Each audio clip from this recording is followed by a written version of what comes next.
So this question came from one of you, and you asked me, how do I overcome the fear of being judged? I have content that I want to put out, but I don't know what other people will think, if I will get hate comments, or if people will criticize the way that I dress or speak or what I say.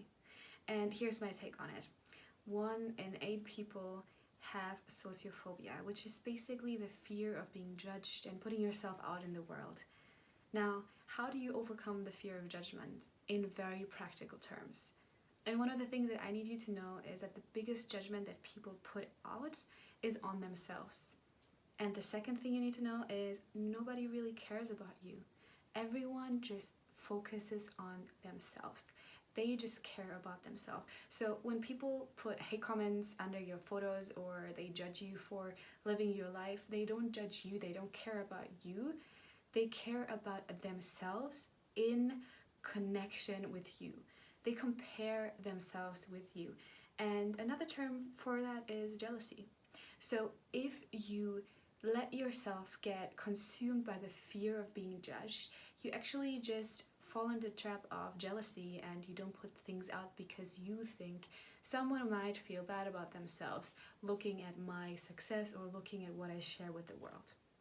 So make sure that you always remember that nobody really cares about you, and that there's also a difference between being judged and getting feedback.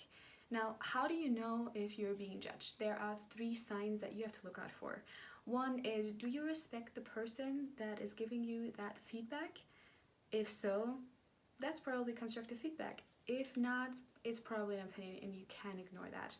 2nd, is that person successful? Is that person someone that you are excited to become, that you like to see as a role model or as a mentor? If so, maybe take the constructive feedback because you want to get where they are. But if they're not successful in the way that you define success, ignore it.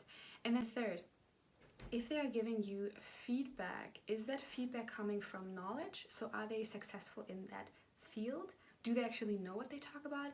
If not, it's judgment, it's an opinion, and again, you can ignore that. And if it is constructive, it comes from positive intent. If that person is successful in that field and they give you feedback towards that thing that you're doing in their field where they are successful in, then take that feedback. But always understand, do you respect that person? Think about, do I respect that person? Are their values connected with my values? Do we have the same way of looking at life? Then 2nd, are they successful in life? Do you see them as a mentor or role model? And then 3rd, are they successful in that field that they give you feedback in? If not, just ignore them. Always think about this. Nobody really cares about you. They just care about themselves. So if they judge you, it's just an extension of their hatred or disappointment or feeling down on what they have or have not accomplished themselves. So always make sure that you focus on yourself, whether you get positive feedback or negative. Always focus on yourself and don't let yourself get consumed by other people's opinions, because in the end, that's what they are. They're just opinions.